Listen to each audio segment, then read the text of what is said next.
was Blue Boy with Grave Fission. Hey there friends, I'm Nuclear Yuki, and welcome, once again, to a Nuclear Reading Show. Today, we're continuing on with Kkat's Fallout Equestria.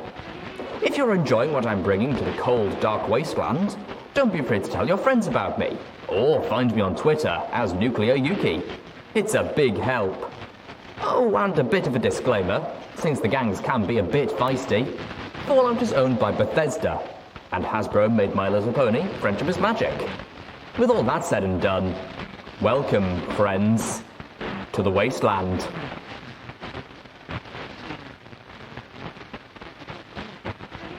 Chapter 37, The Shadow of the Ministries, Part 2.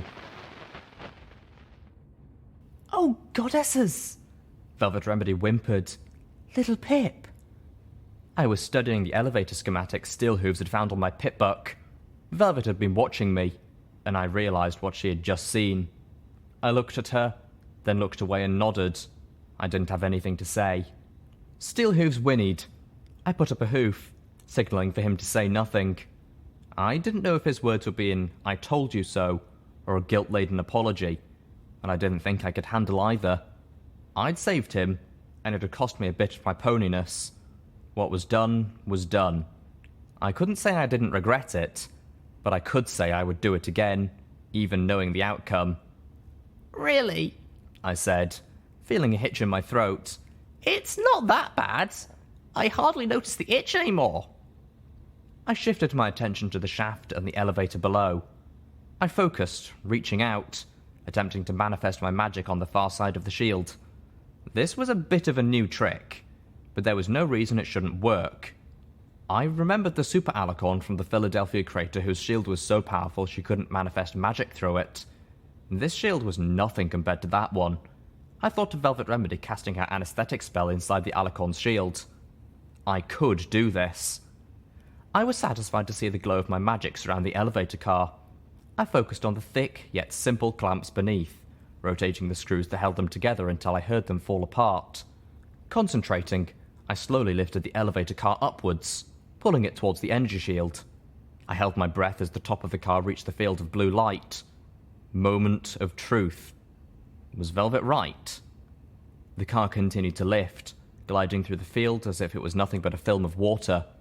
I exhaled gratefully. In moments, it was hovering in front of us. I pushed the car's clattering gate open. "Fillies and gentle colts," I announced with a sweeping bow. "Your chariot awaits."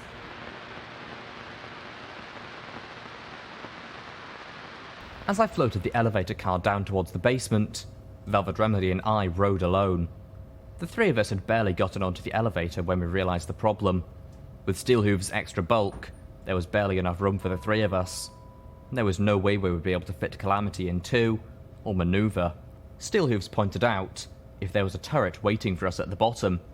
Instead, we had left our Steel Ranger outcast standing guard over Calamity's packs, the duffel bag, and most of our weapons. Calamity would just have to wait to put on his battle saddle again. I tapped my forehoofs together tentatively.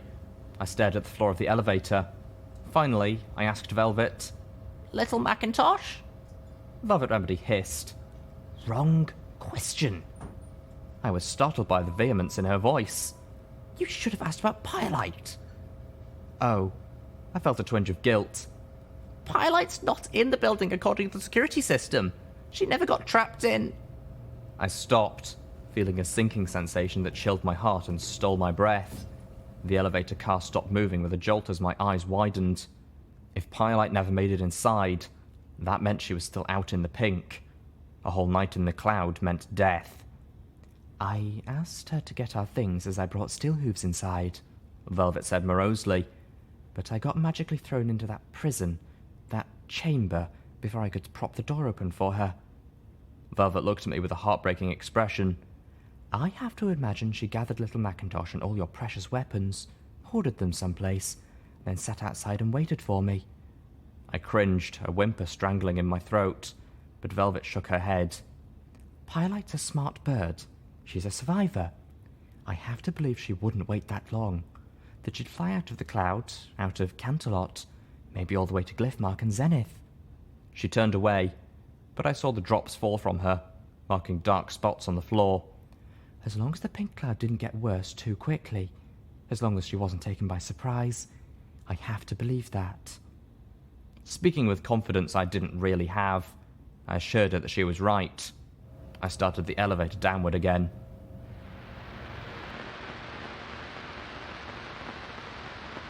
Tell me where it is! The mayor's voice called out, grating across my brain. My ears had popped. Clank. No! The Trixie-like second voice echoed in my head. The air shimmered around us. My lungs fought for breath. Clink, clank. Unchain us! Your goddess demands it! Velvet Remedy and I slithered across the tiled basement floor, pushing aside topple boxes of grain and shattered plates, dropped kitchen knives and leaking packages of flour.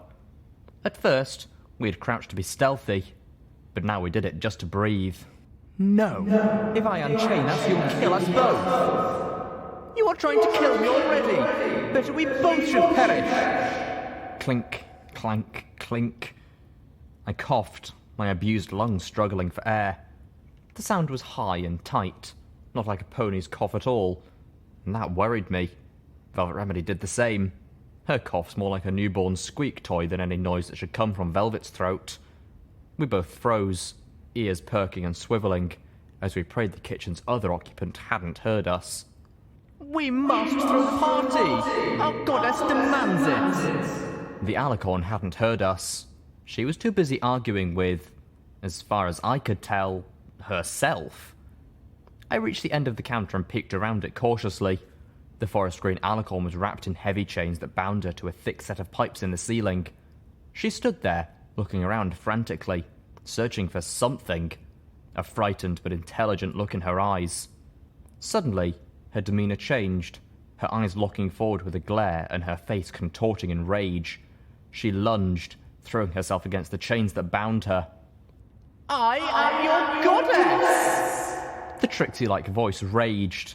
It wasn't the actual voice of the goddess, but some strange, pale imitation that echoed through my head. I realized her mouth wasn't moving. Everything I was hearing was in my head. All of it. But how was that possible? The pink cloud hindered the Alicorn's telepathy. I was sure of it. It cut them off from their goddess, allowed them to regain some of their individuality again. Granted, while the kitchens were full of some sort of gas, it wasn't the pink cloud, but there was pink cloud all around the building. Even as I thought that, my eyes drifted to the Alicorn's flank and caught there. The Alicorn had a cutie mark. It looked odd, like maybe a mist of stars, but I couldn't be sure. The mere fact that the Alicorn had one at all shook my conceptions. The Alicorn's flanks quivered with effort as she lunged again, the chains pulling taut, holding her back. I followed her gaze. It looked like she was trying to get to the ovens. I helped you. I was there for you when she was silent. I whispered to you when you couldn't bear the silence in your head. I coddled you. Me, not her. The not Trixie voice ranted. And you betray me. I will kill you for that. Without the goddess, I had surmised that the Alicorns were cut off from their collective pool of magic, that they were just left with their inherent magics, the Alicorn shields and maybe a spell or two. I had to revise that theory. Or not. Purple Alicorns teleport, blue ones turn invisible, the green ones do that weird statue thing. But what if that was part of a broader gift? The green Alicorns were the telepaths. Even cut off from the goddess, they still had their gift. If anything, the goddess probably borrowed that magical talent from them. I felt Velvet Remedy slide past me, slipping ahead. I looked back to the Alicorn. This was our mission. The original voice was back. The Alicorn stopped struggling and resumed her search. I froze again as she looked right past me and missed me.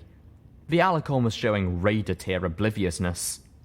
We are so close. I will not fail now. I watched her muzzle, but her mouth never moved.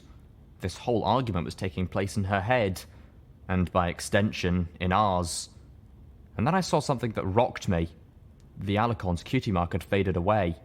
reminding me of a filly in my class back in Stable 2 who tried to have her father conjure up her cutie mark early using magic. Each time a new mark would appear, only to fade away, just like this. Only the Alicorn's cutie mark didn't just fade away. A cutie mark of a flask with green bubbling green liquid replaced it. The Alicorn's new cutie mark struck a chord of déjà vu. I'd seen it before. A moment later, the Alicorn's demeanour changed again, and as I watched, the bubbling flask cutie mark faded and the starry mist resumed its place. Why? Why go back to her? I'm better. I'm here only for you, always. I began to crawl away, shaken and a little freaked out by what I had seen. Your cutie mark is an integral part of you, a symbol of your special talent. How could it change like that? Even when you were depressed, even when you were at your worst, you were still you. Your cutie mark never abandoned you. And I'm better at magic too. She said it couldn't be done. No small rodents of any kind, she said. But I did it. I'm the one who found the spell. I'm the one who cast it while you whimpered in a corner.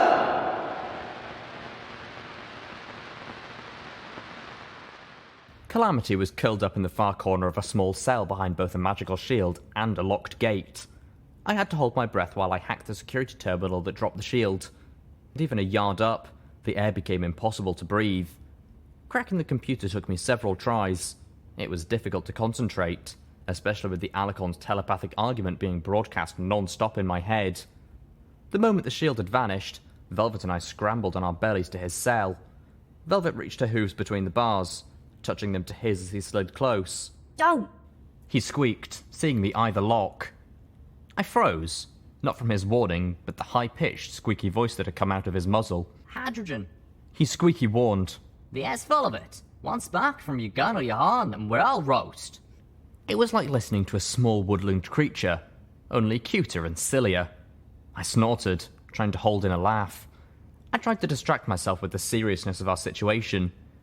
You'd think, the terminal entry had said, after all the work we had put in the talismans for their ridiculous balloons, they'd be more cooperative. The Ministry of Magic had created hydrogen talismans for the Ministry of Morale.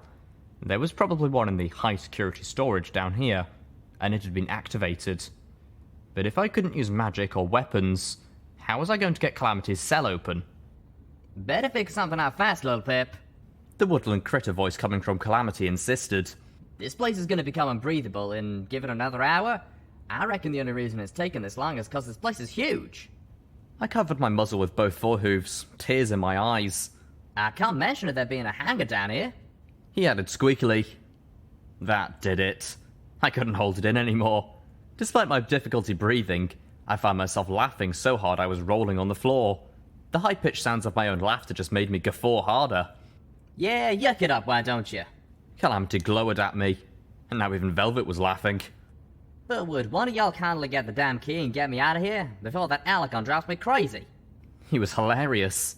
I stomped a hoof on the floor, dying. Sing something first. Velvet Remedy suggested, her own voice even higher. Calamity snorted.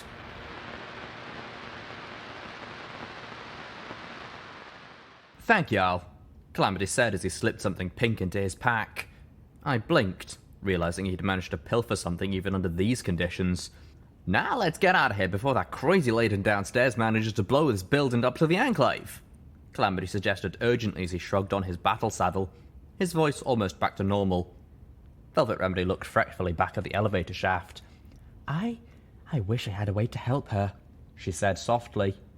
What? Help the crazy Alicon? Why? Velvet Remedy gave Calamity a stern look. She's obviously suffering. Can you imagine having someone in your head as a constant companion for lifetimes, and then suddenly losing her? I saw her cutie marks. Marks? Calamity asked. As in, plural? Velvet nodded. One of them was from one of the ponies on those videos the goddess showed us. I believe the Alicon was one of the first. She's had the goddess in her mind for centuries. Velvet looked back to the elevator again. And then to come here and suddenly lose that? I'm not surprised she was traumatized. I'm surprised more aren't. Calamity raised his eyebrows. So the pink cloud is making Alicons insane. That settles it. We need to go to the castle. What? I'll explain later. Just let's get out of here. Within minutes, we were galloping through the lobby. Panting, I stopped and looked out at the wall of pink cloud. It wasn't lethally thick yet, not like the places where it pooled, but it was bad enough to filter out most of the light. It was past dawn, and it looked like it was past dusk. Was there anything you could have said, maybe? I wondered, seeing how distraught Velvet was beginning to look. Pyrelight was nowhere in sight, which was a good thing realistically, but it had to be feeding her distress. The pretty unicorn shook her head, her white mane and its coloured stripes whipping about. No, Littlepip. The only way to help the poor thing now is with years of therapy, she said, looking at me sadly. You can't heal true psychological trauma with a super restoration potion, or with a quick conversation of pretty words and psychobabble. I was right, Calamity announced. And I hate to say I told you so. No, after that singing bit, I'm downright happy to say I told you so. He landed in front of the doors of the Ministry of Arcane Sciences and stared at us. So, I told you so. Told us what? Velvet asked politely as we trotted up to him. What's singing? Steelhooves questioned. I found myself snickering again. Calamity nickered, rolling his eyes. The Zebra's mega spell. It's still going. Sorta. I stopped snickering. Where is it? What do you mean, sort of? Velvet questioned. We should leave this building. Steelhooves reminded us. Calamity nodded to him. Right, I'll tell you when we get next door. It was morning, and we'd lost a good chunk of a day, and the pink cloud was going to be thick enough that we wanted to make the rest of the journey in small bits. Next door to the Ministry of Technology, then across to the Ministry of Image, finally from there to the Ministry of Awesome. Hopefully the rest of the Ministry buildings would be more like the Ministry of Peace than this one. We opened the door and charged into the cloud. The distance we had to cross was less than a city block. I was sure we could make it easily. No distractions. Look! Velvet shouted, pointing to one of the garbage bins alongside the building. There was a smear on it that looked like a flame. I groaned inwardly, rolling my eyes, and trotted over to it. Calamity was faster and already had it open by the time I got there. Inside were our weapons and gear. Pyrelight had stashed them in the bin and marked it. With bird shit. Not wanting to risk leaving anything behind, I floated the contents of the garbage bin out and carried it with us. Refuse and all. The alicorns were on us, their shields up, before we made it halfway. Steelhooves turned and opened fire, but Spitfire's thunder was somewhere in a mass of rotten rubbish floating behind me, and none of the weapons we had at the ready could penetrate those shields. So we ran, panting, galloping for the doors of the Ministry of Technology as fast as we could. The doors were glass. The entire front facade of the Ministry was glass, a matrix of clear panes that rose 3 stories high. The rest of the building had an elegant simplicity, stately, functional, with an almost masculine grace. The king on the chessboard. I somehow hoped the glass was reinforced, otherwise the alicorns would just plough through it. The steps up to the Ministry building were piled with the skeletons of long-dead ponies. I raced by a unicorn stallion whose hooves had sunken into the concrete steps, and jumped the body of a younger mare whose bones had taken on the pattern of the dress she was wearing on the day of the pink cloud. I noticed the jumble of skeletons blanketing the marble floor inside the Ministry's grand foyer as well, but I didn't think anything of it until I telekinetically pulled open the glass doors and charged into a flood of static. I screamed as fresh but familiar agony skewered my brain. I stumbled and turned toward the exit, only to see my friends race into the room and all but Steelhooves get slammed to the floor. Outside, the alicorns landed, closing the doors, and stood there, holding them closed with their shields. We'd been herded into a trap. I looked around, dropping the garbage I was carrying onto the skeletons of several dead ponies as I frantically searched. I almost immediately spotted 3, and before I could focus to pull up a weapon, I'd spotted 2 more. There are dozens! Velvet Remedy squealed, clutching her head, blood running out of her eyes and ears. Lashing out with my magic, I tried to wrap all of the skeletons, intending to toss the whole contents of the room up into one of the mezzanines above. Excruciating torture ripped through my horn, blackening my vision. Somewhere, I heard a voice shouting, "Shut them down!" Then, for the second time in half a day, I passed out.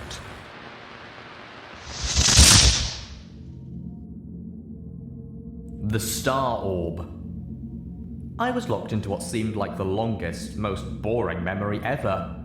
My host was skimming over sheets of paperwork, Non-disclosure contracts, agreements to drug and loyalty testing, acceptance of possible mandatory relocation, and so on. Each sheet bore an emblem of a large star ringed by smaller ones and circumcised by a horn and wings. Each had the header of an official Ministry of Arcane Technology's document. My host was either a speed reader, or she wasn't really reading that closely. Occasionally she would look up, glancing sheepishly at the bored mare sitting behind her desk, or watching the door beside the desk. The first time she did so, I realised I knew where we were by the fanciful design on the door and the ornate lighting. This was Tempony Tower. My host never looked up long enough, though, before returning to the clipboard filled with the paperwork. Every so often, she would levitate a quill, dipping it in ink, and sign her name. Trixie. We looked up, Trixie and I, when the door opened and a smiling Twilight Sparkle stepped out. Trixie, I'm very happy you could make it. I would not have missed this opportunity. We quickly signed the last page and floated the clipboard to the mare at the desk, who was now sitting at the sort of alert attention that only comes from ponies who were slacking just before their boss walked in. Please come in, Twilight said, standing aside. Slowly, almost humbly, Trixie stepped through the doorway. Inside was a nice office, not ostentatious in the slightest, mostly filled with shelves holding books and various knickknacks of magical or personal importance. As Trixie's eyes wandered over the room, I spotted a jar with several delicate purple-spotted lavender shards floating in a preserving liquid. The jar was labelled Spike's Egg. Twilight Sparkle walked in behind us, closing the door, and moved around to sit at her desk. She looked over her desk with a slight frown, and, apparently deciding it seemed too formal, walked back around the desk and sat on a floor cushion, offering another to Trixie. Miss, Sparkle, Trixie began. I could feel her nervousness. Oh, please, call me Twilight, she beamed. So tell me, have you been working on any new tricks lately? I felt my host stammer a moment, then draw herself up, breathing deeply. With a prideful voice, she boasted, Why, yes! In fact, just the other day, I invented an invisibility spell. Would you like to see? Twilight Sparkle blinked. You invented an invisibility spell? Indeed! Have you never known another unicorn who could do this? I felt the surge of magic as my horn cast her spell, and Twilight Sparkle gasped. Trixie, you're actually invisible! Twilight reached out, prodding us with a hoof, making sure we were actually still there and hadn't just teleported away. That's amazing! I felt the spell ebb and then collapse. It clearly wasn't long-lasting. Still, Trixie sat up, smiling broadly. See, am I not still the great and powerful Trixie? Twilight gazed at her. As seconds ticked by, I could feel sweat bead on my host's forehead. And you invented this spell yourself? Why, yes, All at once, Trixie seemed to deflate. No. She stared at the floor, scuffing it with her hoof. I mean, yes, I created the spell, but only after I got a hold of one of the new stealth books and figured out how to cast the magic myself. Twilight's expression softened. Thank you for being honest with me. Trixie nodded. I'll see myself out. No, Twilight said swiftly. No, it's all right. I'm still really impressed. Those stealth books were created by my ministry. Trixie winced. And we reverse engineered them from zebra magic. But none of my unicorns have been able to recreate it in spell form. I have a whole division in Canterlot who have spent years trying to do what you just did and failing. Trixie looked up again, surprised. I felt a burning in her eyes. She was holding back tears. What you've done is incredible. You should be proud. And don't be nervous, you've already got the job. Twilight Sparkle smiled. That is, if you still want it. I hope all that up there didn't put you off. Oh, no, not at all, Trixie said hurriedly. I really want to work for the Ministry. Your Ministry. And then in a softer voice, and I need this job. Oh dear. Twilight's eyes widened. Trixie, what happened? Well, you know, she sighed. Things did not go well for me after Ponyville. I'd lost my home. Word spread about how you defeated that Ursa Minor and how She shook her head. I was a laughingstock. Only I was too proud and blind to see it. My show started bringing jeers instead of cheers. And then they stopped bringing any pony at all. Money ran out. No pony would hire the great and powerful Trixie. I had to take unpleasant jobs. Trixie looked aside. Things actually got better for me when the war started. Ponies stopped caring about my reputation. It was long enough ago and they had other things to hate. Oh, Trixie, I never knew. Trixie looked into Twilight's concerned expression, then at the floor. Honestly, I'm surprised you would want me here. Twilight smiled. Well, I remember you as a skilled and talented unicorn with an impressive repertoire of spells, and I'm happy to have you with us. I have a new project and I need volunteers. She paused. There is one thing. You'll have to allow us to record one of your memories. Trixie's eyes widened. You want to see my memories? Twilight Sparkle shook her head. Just one of them, and the memory of this meeting will do just fine. Trixie looked askance. This one? Well, that's not so bad then, but why?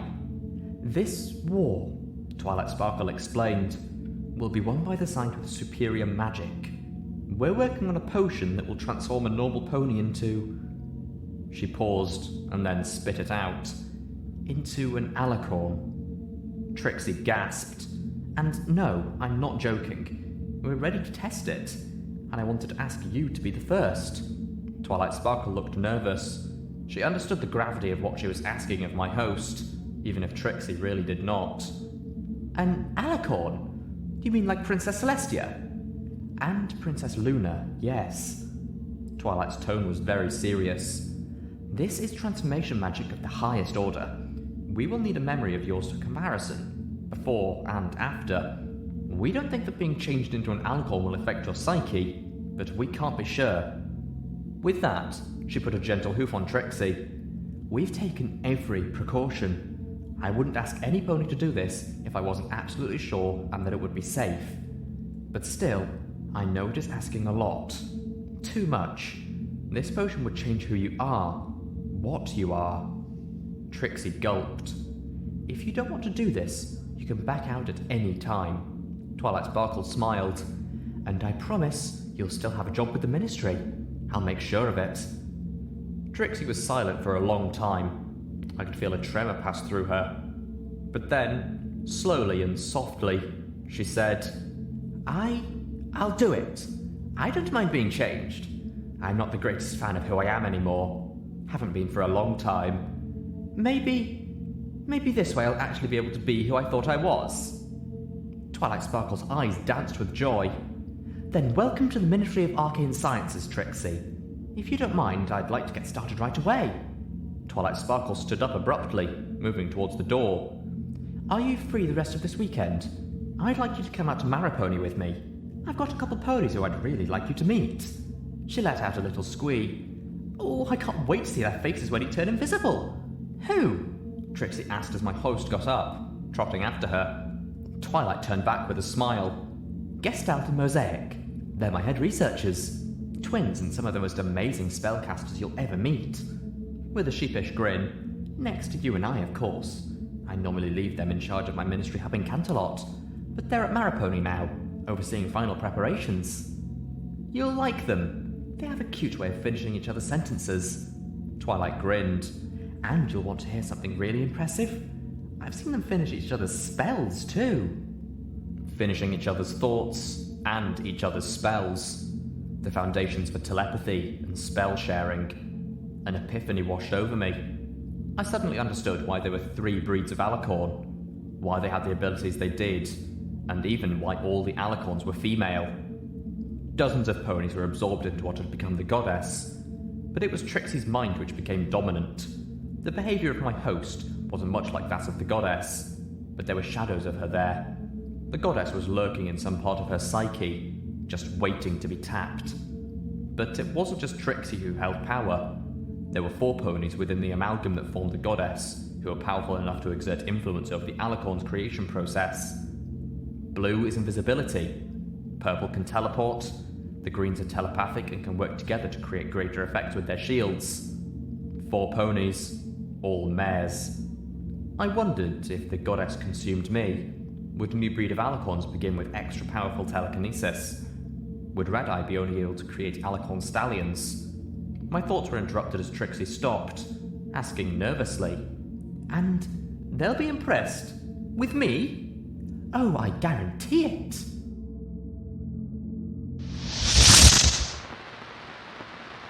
I kept my eyes closed, holding to the piece of rest just a little while longer. I was alive, and I felt uninjured. Even the headaches had gone away. I wanted to stay like that just a little while longer, because waking up meant returning to my life, and that meant pain. It also meant friends. I had no desire to stay asleep forever.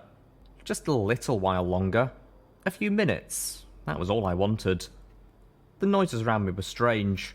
Gravelly voices, the clopping of hoofsteps, and the high-pitched whine that had been ever-present throughout my childhood. The alicorns had set a trap, a scarily clever one.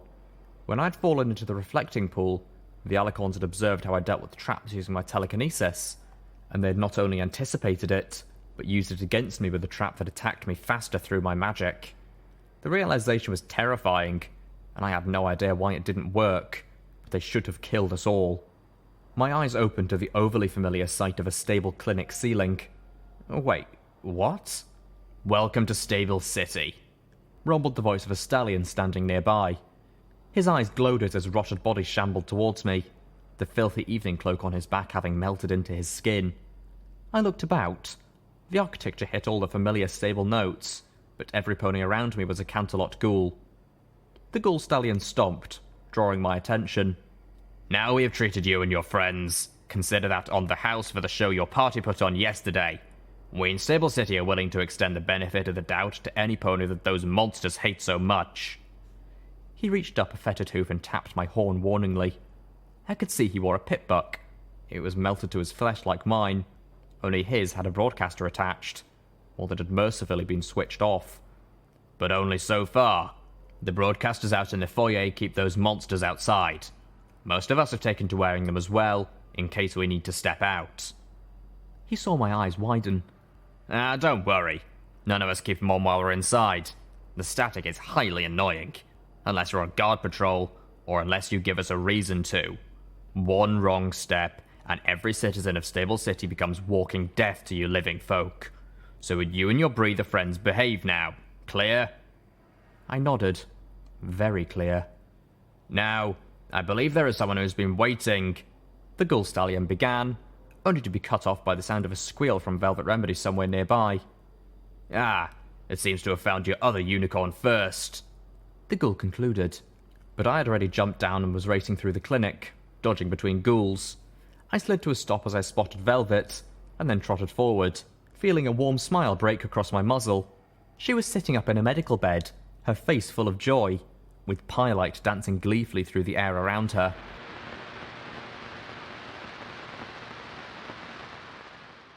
"Good day, gentle ghouls of Stable City, you miserable rotting slaps of ambulatory meat," the floating robot called out, greeting random citizens of Stable City as they passed it in the hall.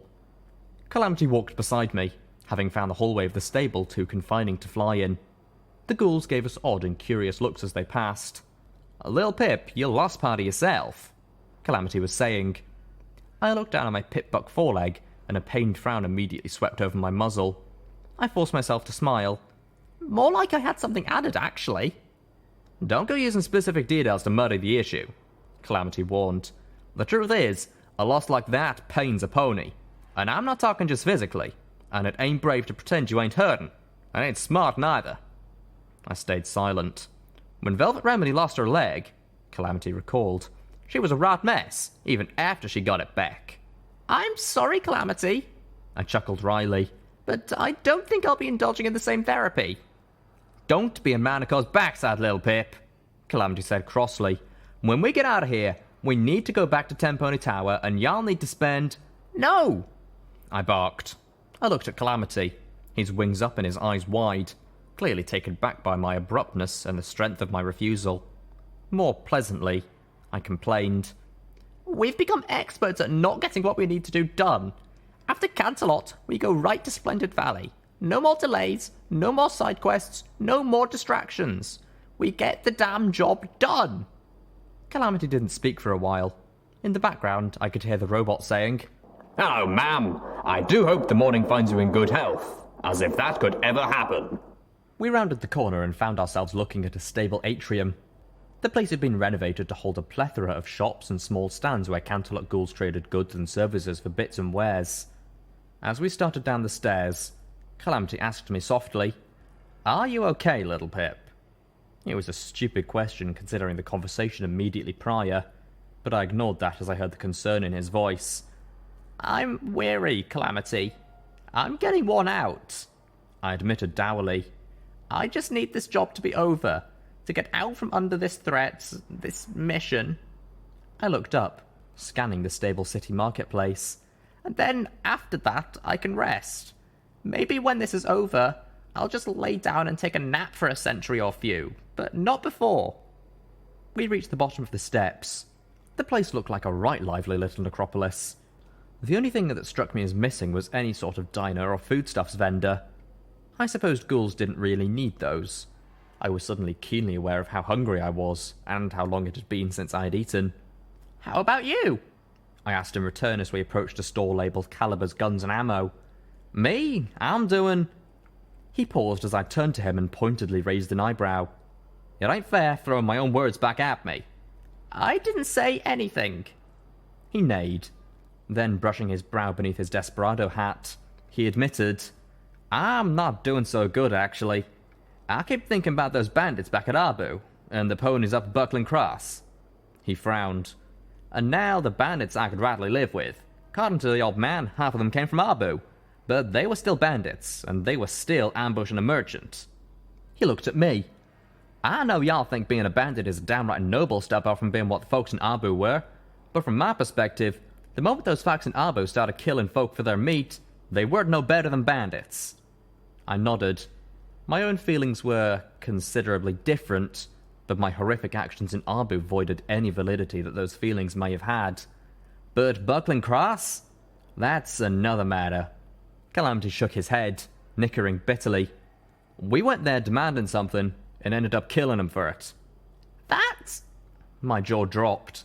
"Calamity, that's not how it went down at all. We tried to negotiate, and they fired first. We were trying to get something they didn't need to give ponies who were suffering without it. We had something to trade, and we were trying. They risked their elder's life. We weren't raiders." "Ain't it?" He asked me, clearly unsure. "Ain't it just a little how that went down?" I stomped, shaking my head. "No!" Still unconvinced, Calamity stepped up to the door of the weapons shop. "If you take from the rich and give to the poor, you're still just a raider," he said as the door slid up. "No," I said firmly. "You're not. A bandit maybe at best, but not a raider. And you know better." I couldn't believe my kleptomaniac Pegasus was arguing this. "Some would call you a hero." Buckling Cross had been disturbing Calamity deeply for his thoughts to have plunged into such uncharacteristic and messy logic. Maybe Velvet was right, and we all needed years of therapy. Stepping into the store after him, I put a hoof on his shoulder. Then, not knowing how else to help, I hugged him. "Not in my shop!" The little dead colt behind the store counter coughed in disgust. "If you're looking for that, it's 2 floors up."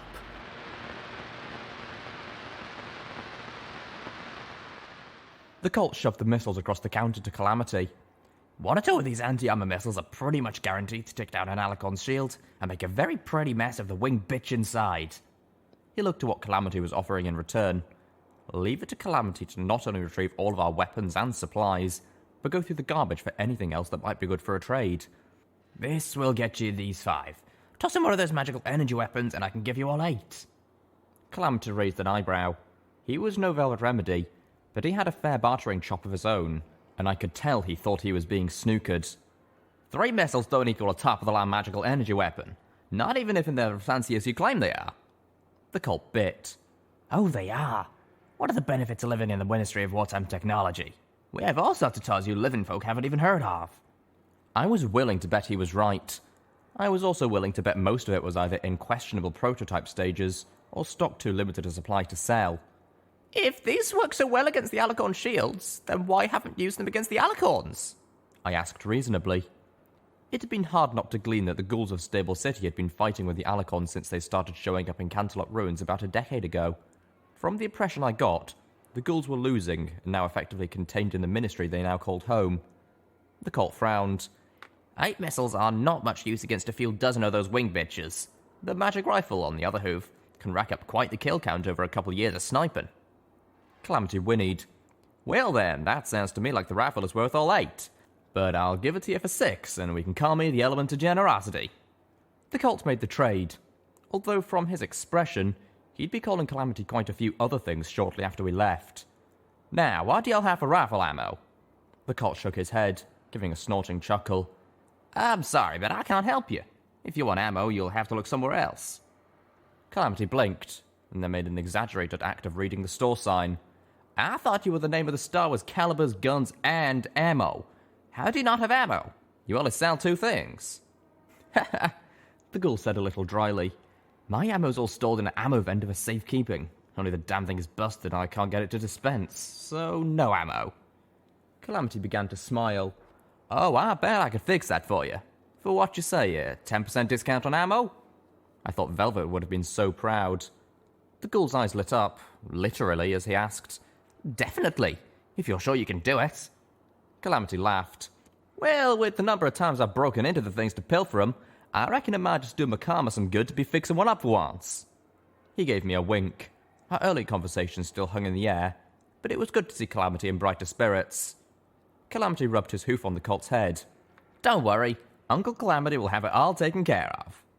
He flew over the counter and trotted back towards the modified Iron Shot's Ammo Emporium vending machine, leaving the colt staring back at him in disdainful amusement. I'm a century older than you.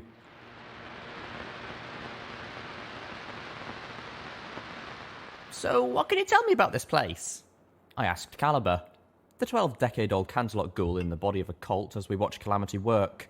He had half the machine taken apart already, and occasionally graced us with an yup or a dang nabbit. It's a gun shop, Caliber snarked. I sell guns and usually ammo. I meant Stable City, I clarified. We're new here. Caliber put on airs of false surprise. Really? You mean there haven't been 2 breathers living in Stable City that I just hadn't noticed? I brushed it off, asking, Well, how did a group of ghouls end up living in a stable? Caliber sighed, quickly giving up and deflating my desire to pester him with questions. Stable 1 was built to protect the princesses, the nobility, government officials, and the higher-ups of the Ministries. Or at least that was what Stable-Tech told every pony. They built Stable 1 into this building because apparently the top ponies of Stable-Tech and the Ministry of Wartime Technology were real chummy. Well, yes, they were sisters. Anyway, when the Pink Cloud came, a whole bunch of ponies from all around, mostly from the castle and the Ministries, tried to gallop over to Stable 1, hoping they could get in. After all, while they were safe from the Pink Cloud and any of the Ministry buildings, except possibly from the Ministry of Peace, only Stable 1 had a long-term food supply. It was come here or starve. Of course, all those ponies had to run through the cloud to get here, and a whole lot of them didn't make it. Those who did found that fuckers already in Stable 1 had closed it early, and they were once again trapped in a safe haven without food. And when most of them expired overnight, having suffered just enough exposure to turn them into ghouls, they didn't need food anymore after that, so it worked out. Karmic justice, since Stable-Tech pretty much killed all the ponies in Stable 1. The ghouls already started a town inside the building by the time it had opened up. When they'd added the resources to Stable 1, the town became Stable City. I listened intently. Well, how about you? I asked Caliber once he thought he was done. He groaned. Are all breathers this nosy? Yes, I said, just because I could. Fine. I was born in Stable 3. Stable 3 was constructed underground. He looked at me expectantly, then sighed when it became clear I didn't know how big a deal that was. You think the pink cloud out there is bad? That's nothing. You go underground, or to any of the sewers or maintenance tunnels or underrails, and you'll see bad. Then, being a breather, you'll die. It's solid pink down there. Down there, the pink cloud is alive and hungry. It was only a matter of time before it found its way in. That got a jump from me, followed by a look of disbelief. Of course ponies like you scoff. The one alicorn who ever tried talking to us instead of attacking us scoffed too. But I tell you true, The pink cloud is alive down there. I've heard it breathing. Caliber shrugged. Then the cult rambled off in breathless, rapid succession. Anyway, the pink cloud got me. I died, became a ghoul. So did my parents. The pink cloud ate Stable 3, and so we came here. Then the Alicons came and killed my parents. Now it's just me, which is fine, because I'm old enough to be your grandfather's great-grandfather. I run a gun store, I sell guns and ammo. Usually. Ta-da, we've come full circle. Question time over. Calamity had stopped his work and was looking at me with a knowing expression. While Caliber wasn't looking, he mouthed, "We need to talk."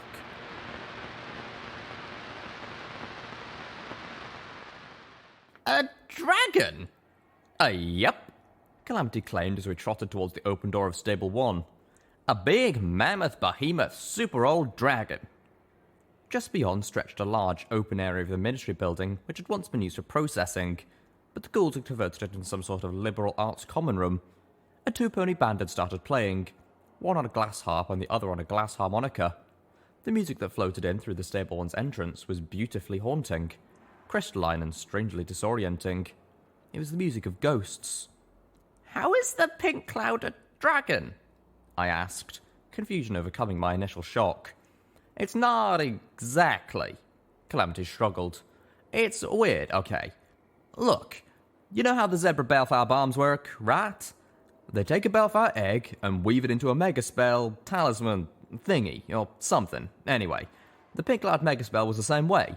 They took a bunch of those things they used against Little Horn, which, best I figure, are essentially like water talismans only for pink cloud, and wove them into a megaspell thingy." "Okay," I said, nodding. I was fairly sure I was following what Calamity was saying better than he did. "But how does that..."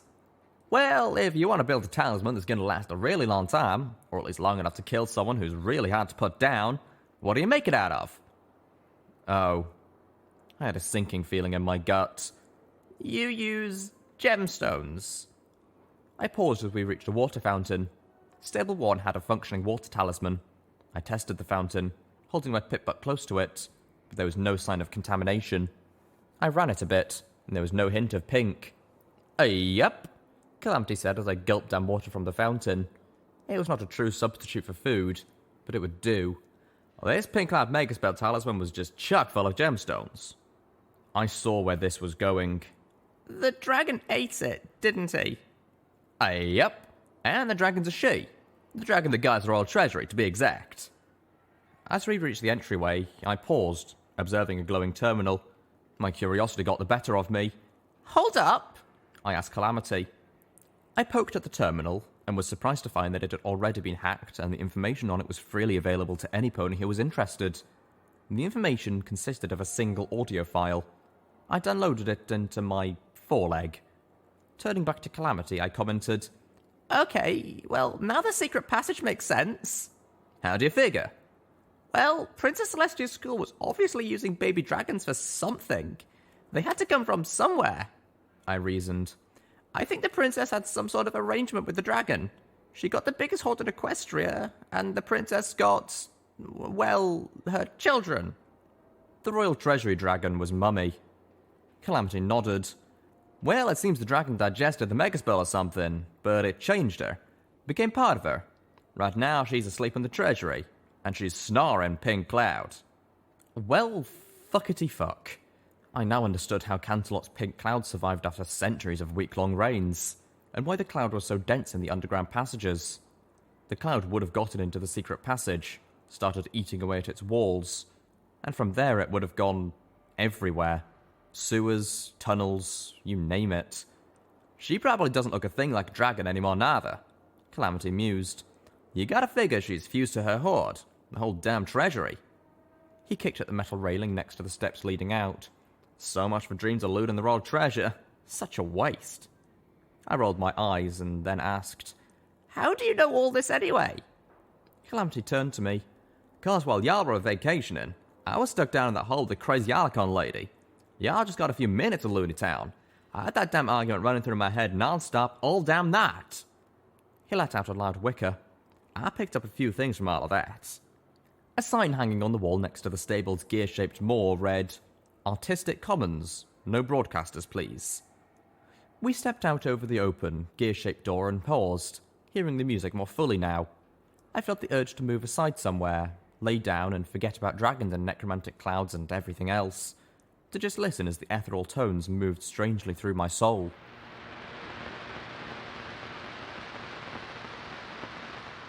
Calamity and I were still in the Artistic Commons, lulled by the music, when Steelhooves found us.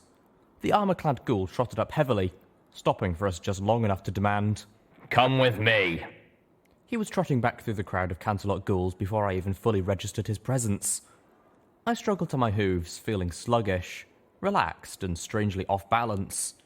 Calamity stretched out his wings, giving a few lazy flaps before lifting himself into the air. The ceiling of the processing area was 3 ponies high, giving him just about enough room to manoeuvre between the maze of ghouls, easels and displays below, and the light fixtures above. Steelhooves kept a brisk pace, weaving dispassionately between the residents of Stable City. I had to wonder what this was like for him. He had anticipated nothing but poison, death and monsters in the Canterlot ruins, and while those existed in great abundance, we'd also found a pocket of civilization, a community composed of Canterlot ghouls like himself. As we started climbing one of the several flights of stairs, my stomach rumbled, again protesting my lack of a proper breakfast or lunch.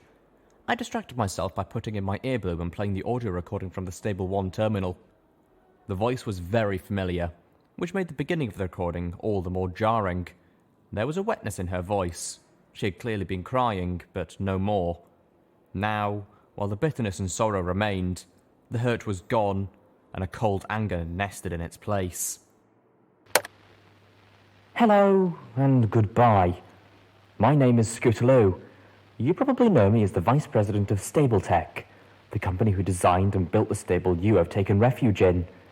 But right now, I'm talking to you as one of the very, very many ponies you fuckers have murdered. You, the Ministries, the heads of Equestria, the princesses if you're in here, you killed us all with your stupid, senseless war, and now I'm returning the favour.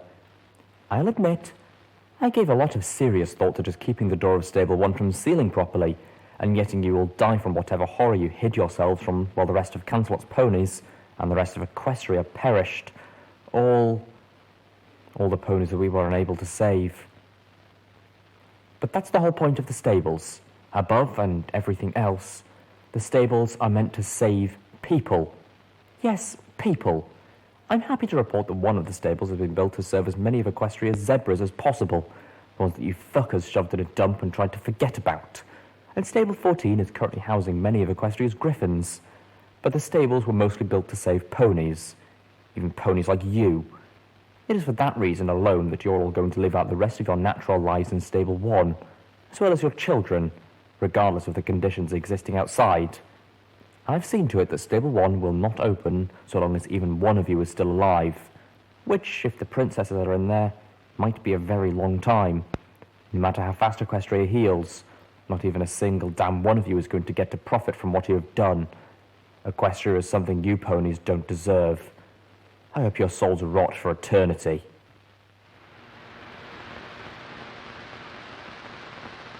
Steelhooves led us to the border of Stable City, a rather drearily officious room labelled Ministry of Wartime Technology's Subsidy Application Centre, which had been converted into a defence position, complete with turrets, armoured wall reinforcements and barricades with murder holes, and to a door that had been canvassed and welded with armoured plates. Steelhooves stopped, raising an armoured hoof and banging it against the door in 4 impatient raps. He waited a moment, nickering softly to himself. "Steelhooves, what's this about?" I asked, disquieted by the mood radiating from him. I noticed he was carrying a saddle satchel that he had never worn before. He didn't answer, still nickering. Just as I began to suspect he was counting, he stopped. Steelhooves opened the armoured door and barged inside, passing a displeased-looking Canterlot ghoul who stood guard. Calamity and I followed. I waved to the guard as we passed, observing his battle saddle, armour, and the pip-buck on his leg. His broadcaster was turned off. I realised quickly the purpose of Steelhooves' knock. The guard did not return any greeting. Feeling a wave of depression, I noticed his pip-buck was not part of him. I suspected most of the pip-bucks worn by the ghouls of Stable City had been acquired from either Stable 1 or the residents therein. Without the right tools and knowledge, it was impossible to open a pitbuck and lock it onto a new body. However, the pitbuck technician stall in Stable 1 should have had both the tools and the documentation the Canterlot ghouls needed. I tried to buck up, feeling morose about my leg wasn't going to help anything. The emotion didn't even make sense. As we moved forward, I found myself staring out at a wall of pink. We'd exited on an upper mezzanine overlooking the atrium. Dim, pink-tinted light flooded the once grand atrium. The cloud was thick enough outside that we would need to drink healing potions after making the run between each Ministry building now. Down below, we could hear the sea of static from dozens of broadcasters hidden amongst the skeletons that littered the floor, but we were high enough to be out of danger. Feeling a flood of déjà vu, I moved up to the railing and looked down. I'd been here before, and from this very spot, I looked down into a much sunnier lobby as Applejack spoke openly with her old zebra friend Zakora. I had watched, and my host had plotted Applejack's demise. I shied away from the railing with a shudder of disgust. Steelhooves was looking back at me from several yards ahead. This way. The place our Applejack's ranger had led us to was an odd little alcove underneath a sweeping stairwell. The door had long ago been removed, and a simple stained curtain hung in its place. Warm light poured out from underneath the hanging drapery, as well as above it and along the sides. Steelhooves knocked on the wall beside the curtain, this time almost reverently. Star? He rumbled gently. It's Apple Snack. I've returned with as many of the things you asked for as I could find, and I've brought my friends. Although I had counted Steelhooves amongst my friends for weeks, to hear him refer to us this way was surprising, strange, and poignant. Oh, bless you. An elderly mare's voice rasped from inside, followed by an odd squeaking. Please step inside. Steelhooves pushed past the curtain without hesitation. With a mixture of caution and wonder, I stepped in behind him. The room under the stairs was small, lit by a couple old sparkle cola lamps sitting on metal boxes. There was a clean-looking toilet in the near corner, with several pristine coffee mugs sitting on it, and a few shelves. The back half of the room was sectioned off by a once beautiful hanging curtain, originally of rich hues of scarlets and purples, now faded and fraying. Much of the wall directly opposite to the doorway was taken up by a rusty ventilation grate, the fan behind it slowly turning. The only other notable furniture amongst the clutter was an ancient phonograph sitting beside a player for more modern audio recordings. I immediately pictured this room as having originally been a little getaway for some janitor or maintenance pony, a place she could sneak off to during her shift to smoke, relieve herself, or do other things. Living in this secluded and somewhat sad place, outside of Stable City, yet still inside the Ministry building itself, was Mare, who had been elderly even before the pink cloud made her undying. She was a unicorn, her body fused into the wheelchair which she had been largely confined to even before.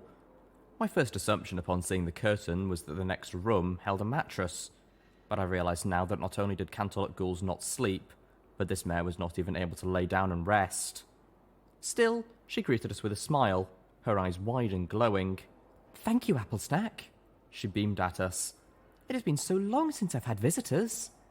Steelhooves set the satchel on the floor. I'm so sorry I could not find everything, Star.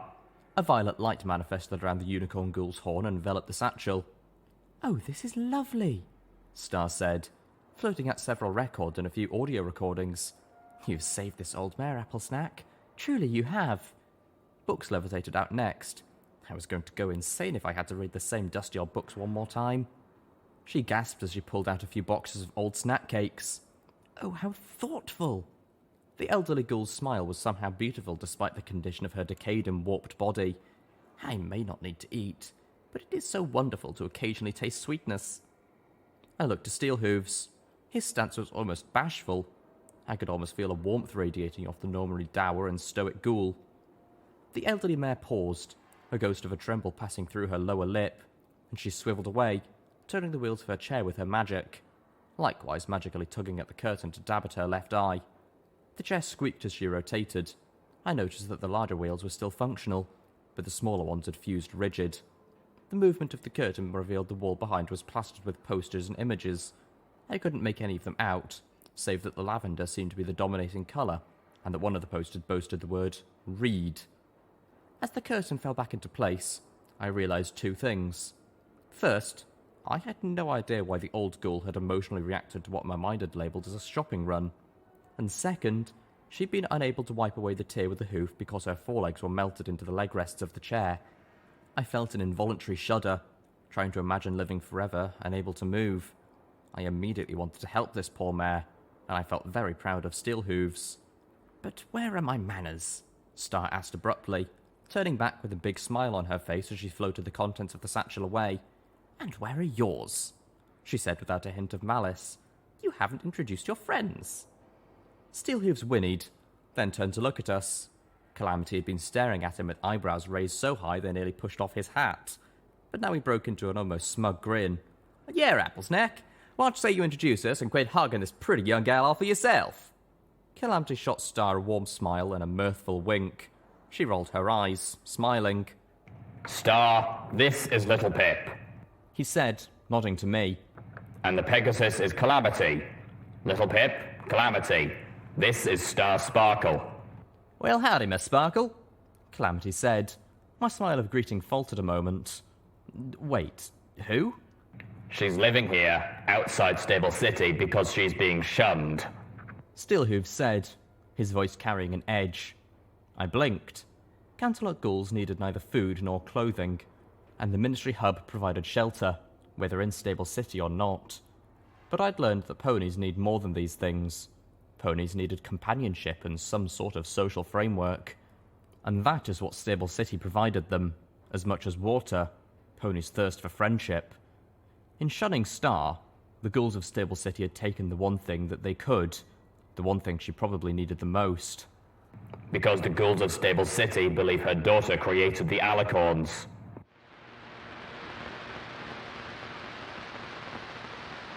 I'm always proud of my daughter, Star Sparkle told us firmly as she magically drew back the curtain which bisected her humble living space. Nothing that those monsters outside have done will ever change that. Twilight Sparkle was behind the curtain.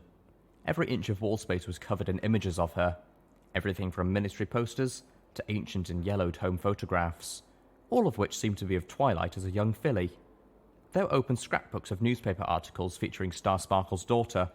A large oil painting of a smiling Twilight Sparkle hung in a decorative oval frame on the centre of the back wall. Ministry Mare Twilight Sparkle tchotchkes filled small shelves and crates, and in the centre was a precious Twilight Sparkle statuette, her base reading a familiar, "Be smart." Golly, Calamity breathed. But when the alicorns started appearing in Canterlot and they began killing us, the other ponies of Stable City decided I was no longer welcome among them. Star Sparkle explained sorrowfully. They said I posed a danger to the city. The alicorns have never paid me unusual attention, but... She looked away. Well, maybe they're right. It sounds to me more like they were looking for some pony to take it out on, Calamity grumbled. Star gave Calamity an aching smile. Please don't judge them too harshly. After all, they have allowed me to still live in the building, and I've never been harassed. Maybe once a year, some pony will even bring me things. She smiled warmly at Steelhooves. Like Applesnack here. Such a sweet young buck. You deserve better, Steelhooves asserted. My heart echoed the sentiment, filling with an aching sadness. But the little pony in my head found the scene in front of me more than a little creepy. Standing beside her daughter in the face of public persecution was admirable, but what I saw before me was more like a shrine. I felt like I was looking into the face of obsession. Star Sparkle seemed to read something in my expression or body language. Your friend thinks I'm crazy, she told Steelhooves. I opened my muzzle to protest. Oh, don't fret, dear, she said to me kindly. I understand. It looks like a lot when it's all in such a small space. I shut my muzzle, lowering my head with an apologetic expression that was not entirely sincere. This would seem excessive even if spread over multiple rooms twice this size. Star Sparkle let out a sigh, looking over the Twilight Sparkle shrine. No, you're right. But it's not what you think. She bit her lower lip and closed her eyes. I loved my daughter more than life itself, as did my husband. She opened her eyes, looking at the oval oil painting. And I admired her. The princess's favourite pupil, the bearer of one of the elements of harmony, the mayor of the Ministry of Arcane Sciences. I was so proud. I heard a tremble in her voice. Her gaze lowered to the floor. But I was afraid of her too, Twilight Sparkle admitted slowly. We both were, although my husband less than I. Just once, when she was very, very young, she lost control. She changed me into a potted plant, entirely by accident. If it hadn't been for the princess... The mare, who had given birth to Twilight Sparkle, looked up at me, her eyes again damp with tears. I know I shouldn't have been, but I was frightened, and even though I never stopped loving her, I let myself grow distant. She frowned. Some mother. My daughter received more correspondence from the princess herself than she did from me. I never visited her all the time she was in Ponyville. I never met her friends. She shook her head. She never forgot us, though. When they built Stable 1, my Twilight made sure my husband and I were amongst the first to be guaranteed a place inside. We were on the way there when the cloud overtook us. My husband died on the steps just outside the Ministry, making sure I made it through the door. She looked away, softly muttering, "Of course, they'd sealed the stable early." I found myself looking at her wheelchair and thinking of the stallion's skeleton outside with his hooves sunk into the concrete. I was suddenly very angry with the ponies of the Ministry of Wartime Technology. How dare they steal up the stable, trapping good ponies outside? Family and loved ones who the stable was supposed to save. They deserved, well, what they got.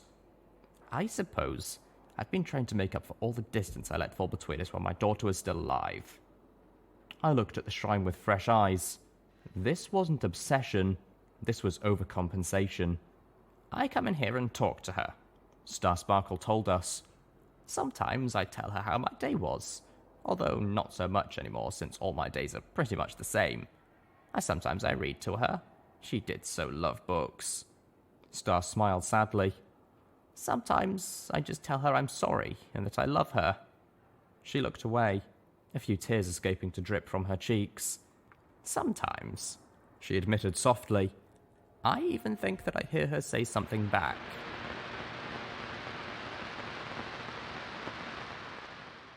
We are taking her with us. Steelhooves stomped. We were standing on the mezzanine as we waited for Velvet Remedy and Pylite to join us. We are not taking her with us! I stomped back. She deserves better than that. Steelhooves insisted, pointing his hoof in the direction of Star Sparkle's hovel. She doesn't deserve to face what we have to, I argued, shaking my head. Where we're going next is too dangerous. I was cut off by a majestic hoot as Pylite landed on my head, her talons pricking at my scalp through my mane. I turned to see Velvet Remedy trotting up, a rather large package hovering behind her. Steelhooves nickered angrily. Well, of course we're not taking her with us now. The Alicorns will be waiting for us right outside. I'm not trying to get her killed. I might have something to help with that, Calamity interrupted, pulling the case of new missiles out of his pack and setting it before Steelhooves. Oh? Velvet Remedy sang. We're giving presents? Perfect, because I have one for Littlepip. I blinked. A present? For me? She floated the package over to me as she joined us. I just had to get you something new to wear, she chimed, especially after throwing your dress to the dragons. I tried not to grimace. Of all the things I was worried about right now, a pretty dress was really not amongst them. I'd rather given up on pretty dresses. The equestrian wasteland favoured a more rugged and armoured look. Still, maybe it would be something to look nice in for homage. When I opened the package, I found that Velvet Remedy had surprised me. Canterlot police barding, Velvet Remedy told me as I pulled out the old uniform. It was in amazing condition. Some of the best light barding in Equestria. She whinnied theatrically. You wouldn't believe how hard it is to find anything practical in your size. Wow, I blinked. It was a wonderful gift, yet at the same time, I'd grown rather attached to my armoured stable utility barding, although thankfully not literally and permanently. Ditsy Do had armoured it after all. Velvet Remedy seemed prodded. Go ahead, put it on. Almost as if reading my mind, Velvet said, I know your old stable suit has been a constant companion, but haven't you put it through enough? That suit has been torn up and mended as often as you have, and it deserves a rest, wouldn't you agree? I nodded solemnly and started to disrobe. We're still not taking her with us, I said firmly. Taking who? Star Sparkle. Steelhooves told her. Who? Take her where? Tempony Tower. Steelhooves said emphatically. Do you really think they'll just let her? Counterlog ghoul, leaving that posh, stuck-up... Yes, they will. Steelhooves slowly intoned in a low voice that told me it'd be very bad of the citizens of Tenpony Tower to refuse her. She was Twilight Sparkle's mother. Remember what Tenpony Tower is. They will. I nodded. I agree, I stated, suspecting that the Twilight Society would go to great lengths to have a direct relative of the Ministry Mayor in the tower. And I'm sure that Homage would help, and... I chuckled, shaking my head. I can set her up with a place. I own a cheese shop. Both Calamity and Velvet Remedy looked at me oddly. You have a what now? As I pulled the stable utility suit over my head, I informed Steelhooves. But we're not taking her with us. I tossed my stable utility barding onto the floor and stared at it. It was ragged, so patched up it looked like it was sewn from rags. There were deep stains, not all of which were blood. It was repulsive. Not now! I turned to Steelhooves, who was still snorting impatiently. We'll come back for her, though. I promise. Until then, she's safe here. Why not? Steelhooves asked insistently. Because we're not going to Tenpony Tower. As soon as we're done in Canterlot, we're going straight to Splendid Valley. No more delays. Well, after we pick up Zenith, Calamity reminded me. Okay, one delay. After we pick up Zenith, I added. Splendid Valley. I levelled a look at Steelhooves. You know what's there. And I'm not taking Twilight Sparkle's mother anywhere near that place. I'm not taking her anywhere until the goddess has been dealt with. Steelhooves seemed to accept that answer, backing down with a nod. I folded the barding up as best as the armor plates would allow and slipped it into the duffel bag filled with tools for Calamity. Oh! I looked up, floating my old armor and the stealth buck 2 out of the duffel bag before passing it to Calamity. I've got a present for you too! Calamity took one look inside and let out a whinnying squeal of glee. I started putting on the Canterlot police barding, which really did fit quite well, and... oh, what was that feeling? Oh yes, I remember now. It's the feeling of wearing something clean. Steelhooves walked over to the nearest stable city guard and spoke with him, getting a nod. I trotted in place, getting used to the feeling of the new art of barding. Oh, thank you, Velvet. This is nice.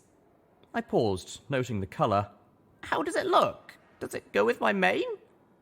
Steelhooves neighed, rotating as the guard trotted over to the raiding of the mezzanine.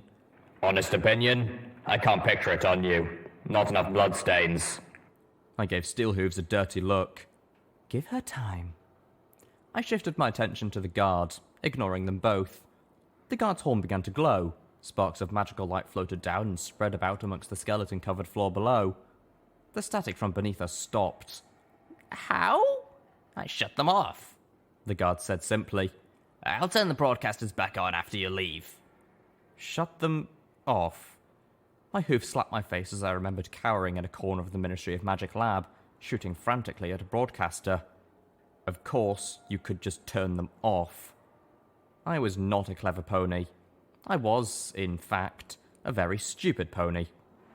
As we walked down the steps and made our way through the sea of bones, I stopped and pulled one of the broadcasters from my pit buck, turning it over and familiarising myself with its design.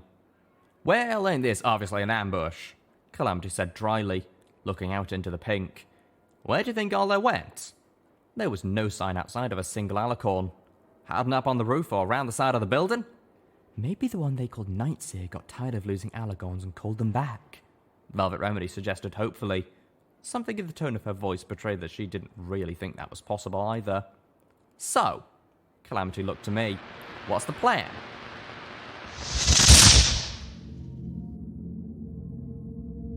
The Balloon Orb. Pinkie Pie's office. Ministry of Morale, Manhattan. Only not. As I pushed open the door with a pink hoof, everything seemed off. Distorted. It was as if the normal colour scheme of the world had become a twisted painting of grotesque panels. I felt awful, and yet I felt horribly alive. A buzz ran through my nerves and up my spine. My ears itched. There was a tremor in the back of my right hind leg and an odd burning sensation that was growing in my left forehoof. I knew this feeling. My host was riding the razor cliff of a part-time Mintal's high, the edge before the awful crash. But it was more than that. This was wrong. The world tasted funny, smelled funny, like peppermint and rotted cabbage. Stupid bitchy witchy Twilight, I'm fine. I'll show her. My host looked around, scowling. It was as if even she realised something was terribly out of place, but couldn't put her hoof on what. I know. I'll record my memory and send it to her. A nice long one. Then she'll see there's nothing wrong with me, and she won't be able to leave until she's done seeing. No, Pinky, you're not fine. Nothing about this is fine. Oh, leave her be. A voice whispered from beside me. If she wants to throw you away because she doesn't like your parties anymore, then good riddance. The voice was female, and it was coming from the plant.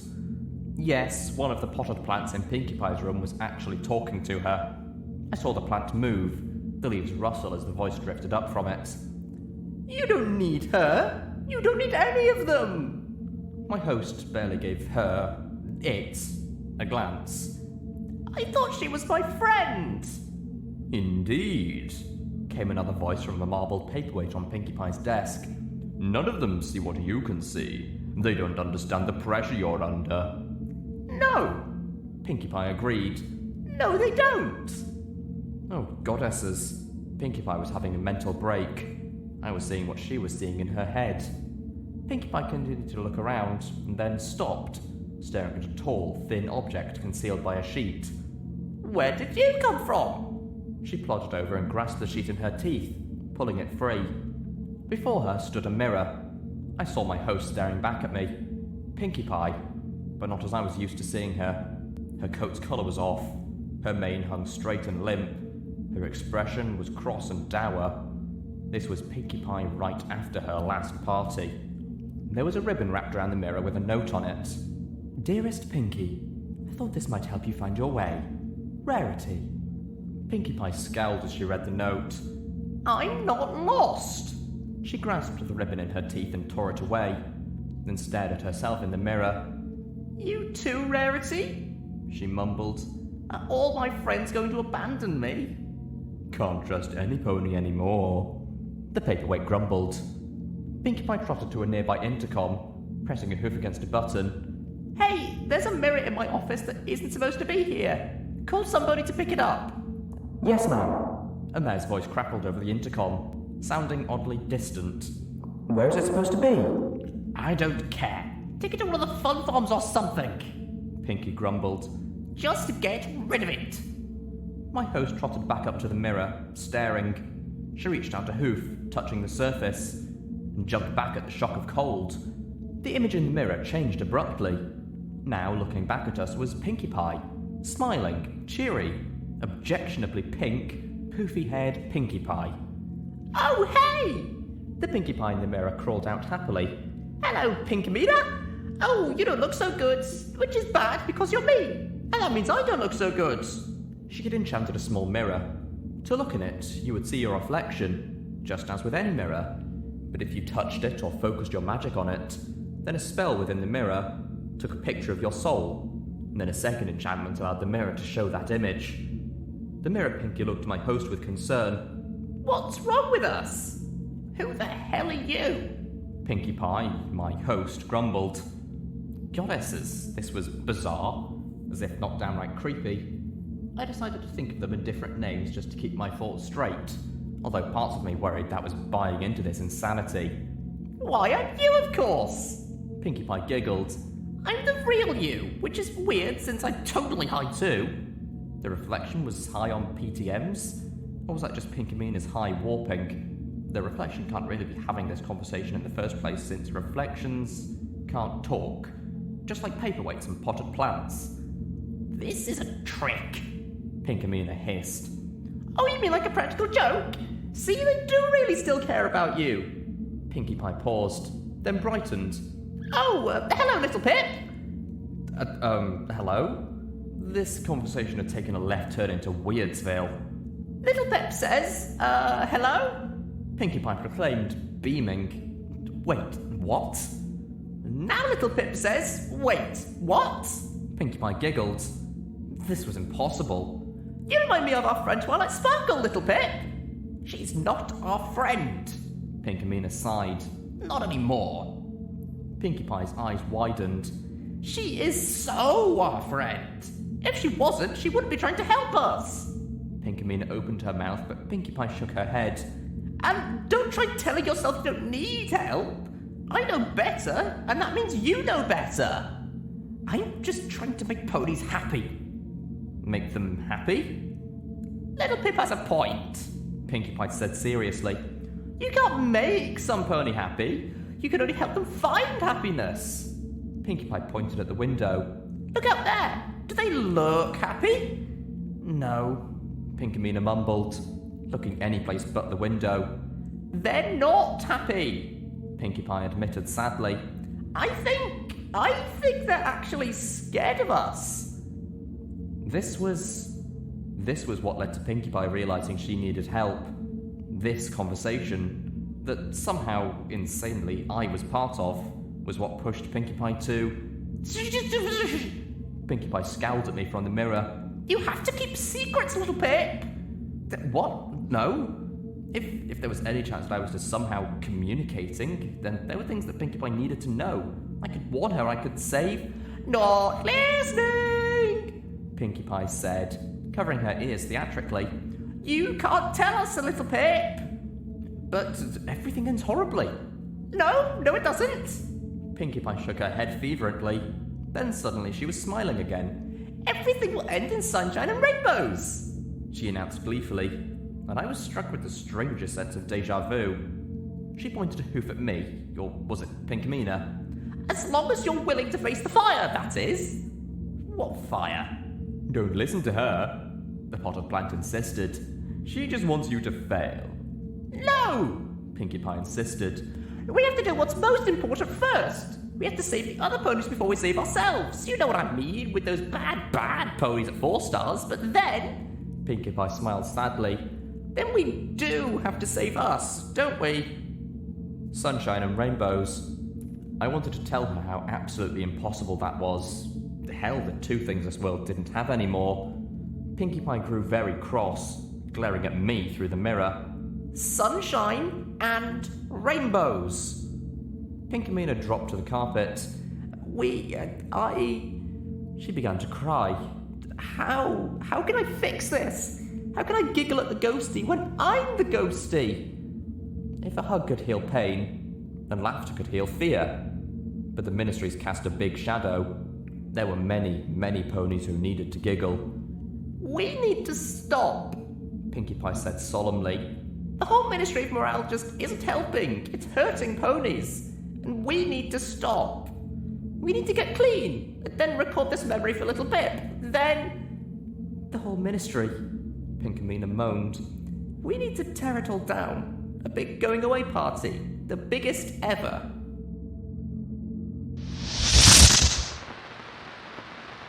Ahead of us loomed a tall, curving building of feminine grace, adorned with large gemstones and crystalline latticework. If the Ministry of Wartime Technology was the king of the Ministry Walk, the Ministry of Image was clearly the queen. Everywhere else, the Ministry of Image preferred to keep itself invisible, a shadowy hoof supporting all the others from behind the scenes. The Canterlot hub of the Ministry was a showpiece, the name of the Ministry wrapping around the facade in diamond-studded letters. Rarity, the mayor of the Ministry, had never appeared in any publication, poster, or product of the Ministry of Image. Here, she stood proudly before her ministry as an alabaster statue lording over a fountain of crystal, glass, and diamond dust. My plan, which had largely amounted to run, seemed to be working. Velvet Remedy and Steelhooves galloped beside me as we passed between the dead trees that lined the park. My lungs were burning, fighting for breath. My head pounded and my vision blurred, and I could feel the strain in my heart and muscles as the pink cloud attacked every part of my body, inside and out. Still, no harassment from our enemies, but I had 2 lights on my EFS compass. Look sharp! Steelhooves called out, his visor giving him the same warning. I didn't see any pony. Either they were invisible, or they were hiding in the draped alcoves of the Ministry. Calamity beat his wings, soaring upwards, wary of alicorns on the roof. It all happened in less than 3 seconds. We charged around the rarity fountain and right into the trap. Proximity mines, a lot of them. many of which were magical energy based, virtually paved the space between Rarity and the front door of the Ministry of Image. Many of them had already begun to flash as Velvet Remedy and Steelhooves drew to a stop next to me. My horn was already glowing as a field of levitation magic swept over the mines. The two alicorns stepped out of their hiding places and sat down, becoming statues as they instantly erected an alicorn shield about us, trapping us inside it with the mines. Pyrelight, who had been keeping pace with us, smacked into the inside of the shield and fell to the ground amongst the mines, dazed. I parted the sea of beeping mines, shoving them into piles against the shield right next to the alicorns as I magically switched on the broadcaster which I had attached to my pip-buck. Velvet Remedy telekinetically pulled Pyrelight back and wrapped us in her own magical shield. My head exploded in agony. My vision swam with red. Beside me, Velvet Remedy started to scream as the broadcaster's deadly necromancy attacked her as she held the spell. The alicorns jerked, opening their muzzles in a twisted cry of anguish, their shield dissolving. The mines exploded in a cavalcade of fire, shrapnel, concussive force, and magical energy.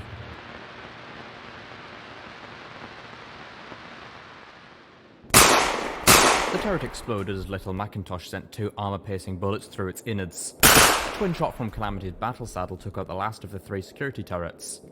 Compared to the security systems we had run into in other buildings, this had been almost too easy. I stumbled into a plush bench, face-planting into the cushions, and caught my breath.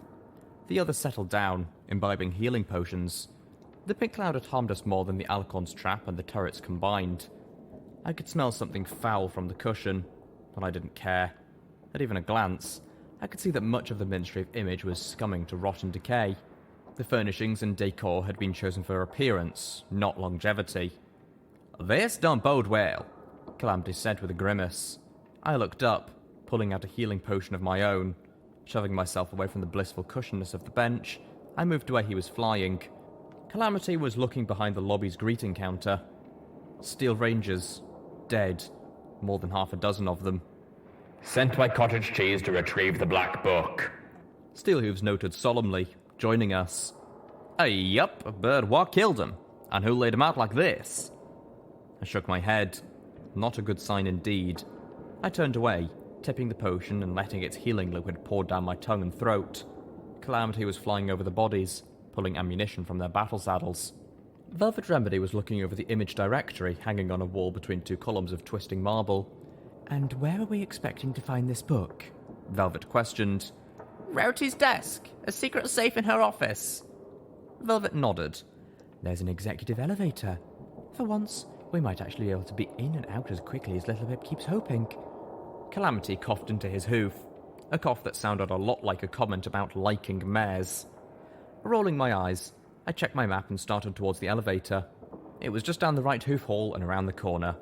The hall was hung with backlit posters and gilded frames, each boasting the merits of the other ministries.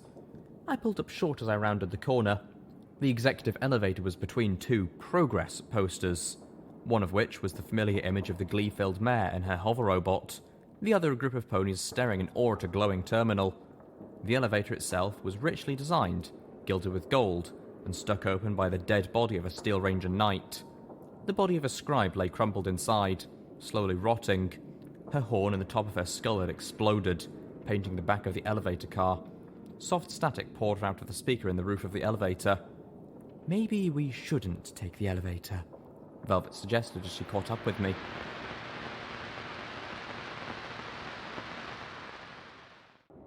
As we wove through the maze of terminals, monitors, and meeting tables that seemed to make up a large bulk of media oversight, I was struck by the lack of skeletons or other signs of dead ponies. Not just in the Ministry of Image, but in the Ministries of Peace and Arcane Sciences as well. Perhaps it was in sight of the Ministry of Wartime Technology's atrium that reminded me of something was missing. The only dead here was Steel Rangers. Other than the one message written in blood, there was no indication of pony death in Twilight's ministry either. The lighting in the room flickered on the verge of giving out. Where we had switched them on, 2 of the light fixtures had exploded. Steelhooves paused, looking at a line of dust-covered mainframes along one side of the building. "This room alone could have killed them," He commented. "just by seeing all the technology preserved here and knowing they were only here for a book." I glanced at a nearby terminal. This one was still glowing. Curious, I drew out my hacking tool. It was an extremely easy terminal to access. The password was glitter. Media Oversight, Intra-Office Memo 057. Just a reminder and clarification of ponies new to Media Oversight's Division of Imagery. All pictures of ponies, including multiple, non-specific individuals, are required to have at least a 2-to-1 ratio of ponies with bold or pastel palettes to ponies whose coat and mane bear more natural colours such as brown, grey or tan, as 3-to-1 ratio is preferable. The only exception to this is ponies with white coats. White is Celestia's colour and is always permissible in any amount. Likewise, assure that any planned photography be coordinated with at least one of Imagery's Pegasi. We want the image of Equestria to be one of glorious sunny days and bright starry nights. Overcast skies are to be strictly avoided unless required for effect. Colour correction may be employed to make the sky over an Equestria an even deeper blue. In addition, remember that all images of zebras are to be monochromatic. Colour photography should be rendered black and white, or pass through a desaturation and palette correction spell. Attached is a list of appropriate tints for zebra imagery, but a good rule of hoof is that any coloration that gives the image a demonic or sickly appearance. Personal memo. Dearest Shutterbright, while I do appreciate your artistic thinking, and I agree that a bright and beautiful Equestria is a most desirable aesthetic, I must decline your proposal that all imagery of Equestria display a sunny day. Please remember that Princess Luna sits on the throne now. Let's not set a policy designed to wound her. Sincerely, Rarity. Media Oversight Intra-Office Memo number 162. All ponies with media oversight are required to attend the mandatory employee meeting tomorrow, starting promptly at 8. In this meeting, we will be giving you an overview of your new radio override system. Thanks to assistance from the Ministry of Awesome, we've been able to establish an Equestria override system for emergency interruption or enhancement of radio broadcasts. All ponies in media oversight will need to be familiar with the basics of this new system and how to access the ROS from either the media oversight office or the base station of any of the MAW towers. This meeting is expected to last 2 hours. Lemon cakes and tea will be served. Littlepip? Calamity said, staring at a dead monitor. Across it, some pony had painted the message, "They eat your soul." "Can't we just go home now?" The Pegasus moaned. I didn't blame him. We continued on, even more alert and cautious than before.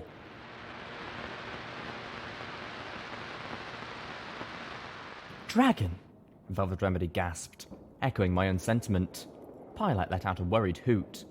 Yup, Calamity asserted as he flew over the book bins and the tables of restricted publications. The rest of us had to walk around them. From what I could discern, the very long table I was passing had once been where a small legion of unicorns had magically converted books to new editions. There were bins for books beside each workstation, one labelled inappropriate and the other labelled corrected. A poster on a nearby bookcase showed a dark blue earth pony reading over a book, with more stacked on each side. The poster read, "Be diligent, we check your work." Had been passed through the book review office to get to this room. That makes this much more difficult. Steelhooves commented. I do not believe we have the firepower to kill a dragon of that age. Velvet Remedy frowned. You ponies do realise this is probably Spike's mother we're talking about, right? She nickered. Show a little compassion. I winced. But right now, she was a threat to Equestria. A giant, living pink cloud factory. I don't think we have to, Calamity stated. Kill her, I mean. The crazy Alcon lady already solved the problem for us. She's already dead, I exclaimed in surprise. Calamity shook his head. It seems that the Alcon got a hold of a spell that'll turn the big mother dragon into something small that doesn't breathe cloud. Or at least that would only breathe tiny puffs of cloud. A field mouse, I think. Velvet Remedy stopped, staring. A spell that turns a dragon into a field mouse. Yup. And how do we cast this spell? She queried. I'm pretty sure it's outside my scope of spellcraft, and we know it's outside of Littlepip's. Rub it in, why don't you? I'm the one who cast the spell, the not tricksy personality had said. I'm the one who cast it. That's taken care of, Calamity grinned. That crazy Alcon lady already cast the spell. Well, sorta. Sort of? Velvet prompted. I wasn't sure if she was asking what he meant or correcting his grammar. Calamity assumed the former. Well, way I hear it, she used something the Ministry of Magic came up with for the Ministry of Morale. A way to cast a spell and hold the effect on a trigger. Calamity rubbed a hoof against the back of his neck. To be precise, a way to cast a spell into a present. Spell goes off when the present is opened. She had a quirky name for it. Spell in a box? I suggested. Yup, Calamity said as he landed next to a set of cages labelled Sanitation. That was it. I ducked under the table between us and trotted up to him, glancing at the clipboard which hung next to the cages.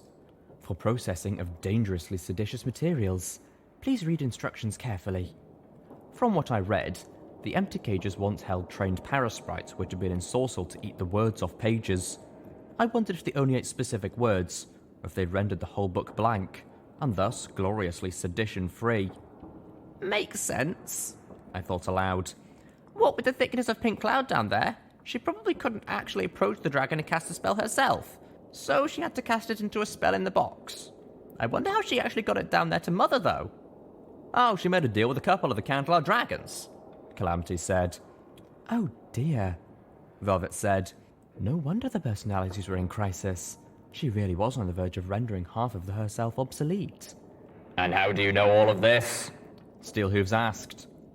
All fucking night. I take it the present hasn't been opened yet. I looked at Calamity expectantly. So that's what we have to do? That would mean sending Steelhooves into the treasury.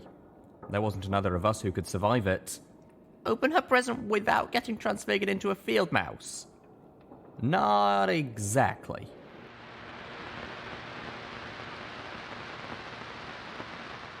What? I stared at Calamity in disbelief. We had gone up a level and were working our way through the brightly coloured educational reform floor, as Calamity explained the plan that the Alcorn in the Ministry of Arcane Science's basement had devised. When Calamity was finished, I felt all reason had fled from the world. Who the hell ties something this important to the start of a gala? I huffed. That's insane! Calamity fixed me with a level stare. Behind him was a poster of Happy Falls playing in a cheerful-looking schoolyard under the arc of a rainbow. What part of what you saw down in that basement screamed sanity to you? I groaned, pressing a hoof to my face. Okay. Let me see if I've got this. In order to stop the continuous replenishment of the pink cloud, you have to trigger a spell in the box that will turn the treasury dragon into a field mouse. The trigger for the spell in the box has been rigged to the fireworks display for the Grand Galloping Gala. I remembered Pinkie Pie's endorsement of the Philadelphia Fun Farm poster in Steelhooves' shack. Everything the Grand Galloping Gala should have been, every day, forever. In Equestria's final year, Princess Luna had given over the Grand Galloping Gala to Pinkie Pie. The fireworks had been rigged up with one of her instant party systems, but the gala had never happened. The mega spells rained down, and life in Canterlot had ended. No more parties. And the trigger to set off the fireworks is in Princess Luna's private chambers in the royal castle. I understood now why Calamity had said we needed to go to the castle. I was so frustrated I could just scream. Why wasn't anything ever easy? Well, how would we know if it worked? Velvet Remedy asked.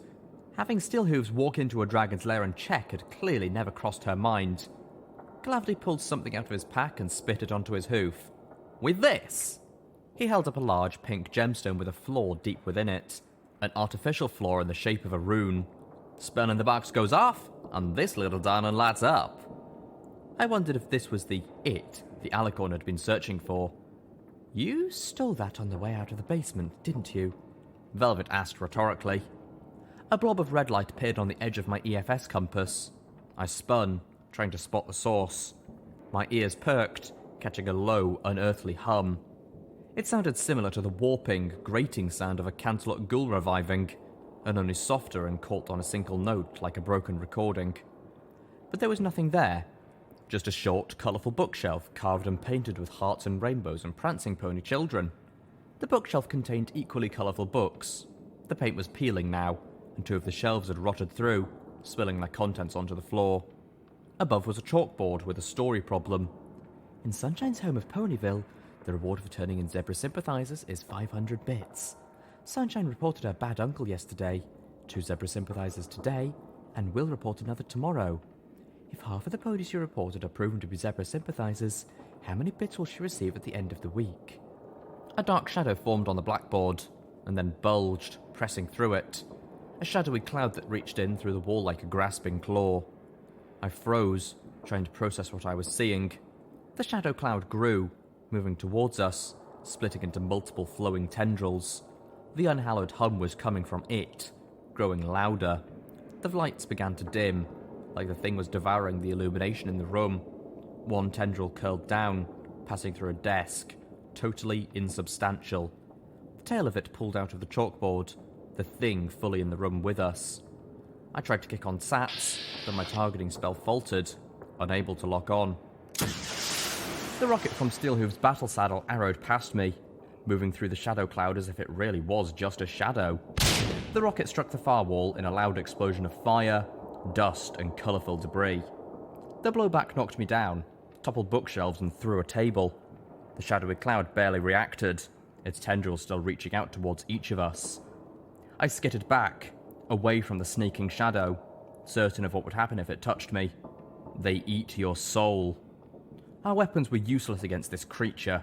No armour would stop it, and I was no longer surprised that all the Steel Rangers who had made it this far had perished here. Velvet Remedy cast her shield, wrapping the shadow cloud in her magic. It pressed its tendrils against the wall of the shield, the shadow moulding over the surface, unable to get through. Velvet Remedy had contained it. No, them.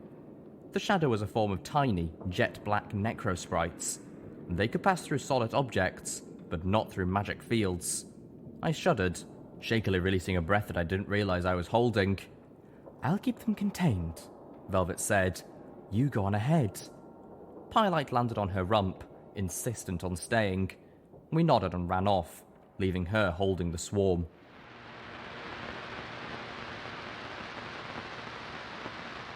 The book was here, in this room.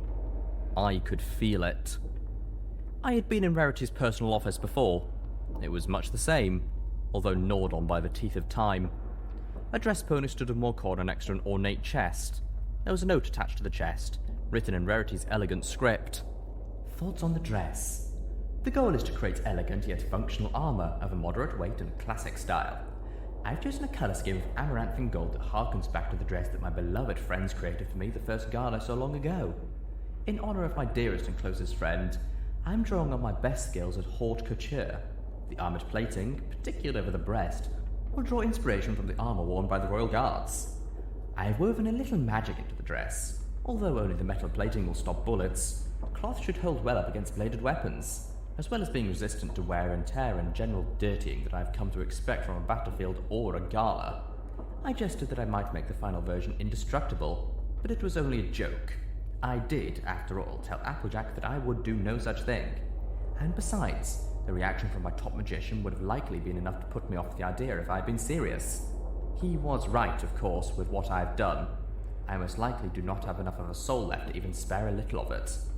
Anyway, I am very pleased with my first pass, but then the final dress needs to be even better, beyond mere perfection. The Grand Galloping Gala is still months away, so even with all the insanity here, I do have plenty of time. It is my most sincere hope that most, if not all of my friends will be at the event this year. If so, I hope to convince them to allow me the honour of fashioning each of them a similar, yet unique, elegant, Ministry Mare armoured dress. Normally, the gala would not be the venue I would use to show off the first of what I hope will be a new line of fashionable armour. But this year, Pinkie Pie is finally living her dream and has been put in charge of the event. So really, all bets are off. I floated out my screwdriver and a bobby pin, picking the lock on the chest with relative ease. Opening it, I laid eyes on the armoured dress. It was beautiful. "I thought you said the book was in the desk," Calamity said, flying up from behind me. "Whoa, Nelly!" "Yeah," I whispered, pulling the armoured dress out and looking it over. Littlepip," Calamity said timidly.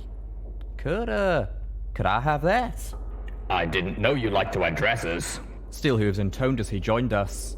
Calamity spun around in the air. "I don't," he insisted. "It's for Velvet." I snickered as Steelhooves neighed mockingly. "Of course you can, Calamity. She'll look exquisite in it." I passed the dress to Calamity and moved to the desk. I closed my eyes, drawing on the memory of how Rarity had opened the secret compartment. One of the gems embedded in the front of the desk concealed the lock. Opening my eyes, I extended my magic over the desk, moving aside the gem. I began to pick the lock, this time just using my magic. The lock was deceptively easy to pick, almost like the compartment wanted to be opened. I slid open the hidden compartment. There, laying amongst the papers and detritus like a sleeping dragon, was the dark tome, perfectly preserved, its ancient pages filled with the most powerful and forbidden magic between the covers of the blackest leather. I reached out with my magic. I felt a cold shock as I touched it with my meagre ability, the book promising to unlock greater powers and mysteries than I had ever dreamed of. I didn't have to be a one-trick unicorn anymore. With this book, I could be magic if I wanted to, powerful enough that I was worthy of being a bearer of that element. It was mine. End of part 2. This has taken far longer to tell than I thought it would, folks. Time for me to take another break. Now here's some music while I give my voice a little rest. Come back for part 3 soon. Here's the Wasteland Wailers with Step Around. Enjoy, people.